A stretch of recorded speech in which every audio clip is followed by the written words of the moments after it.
Sono Serena Venica e rappresento la quarta generazione dell'azienda Venica Venica, fondata nel 1930 dal mio bisnonno Daniele ad Olegna del Coglio. In questi 95 anni l'azienda è cresciuta in maniera organica, un passo alla volta, ma è sempre stata trainata da un binomio fondamentale: innovazione e tradizione.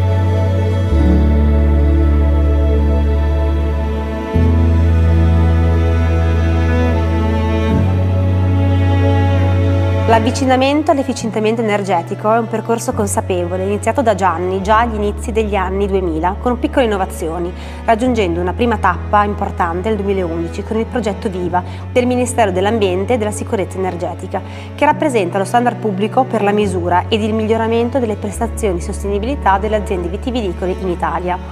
Questo fino ad arrivare ad oggi, con una maturità aziendale che ci ha permesso di mettere in atto sempre più processi aziendali misurabili che ci hanno portato a diversi riconoscimenti, tra cui il primo premio agli Energy Awards Friuli Venezia Giulia nel 2025.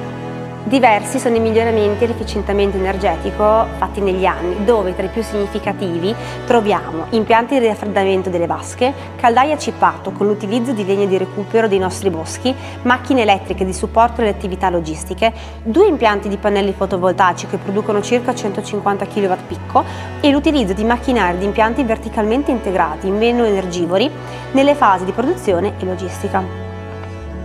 È stato costituito un MES, ovvero un software avanzato che gestisce, controlla e pianifica la produzione, agendo da ponte tra i sistemi gestionali e le macchine.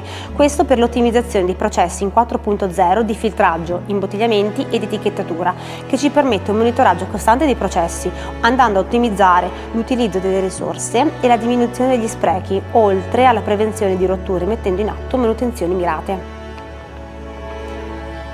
Dal 2023 ad oggi, grazie alla messa a regime di queste attività di efficientamento energetico, abbiamo raggiunto un risparmio di oltre il 48% dei costi. Risparmi che hanno migliorato anche la nostra performance economica e finanziaria. L'efficientamento energetico è un percorso individuale dove l'elemento principale è fare il primo passo.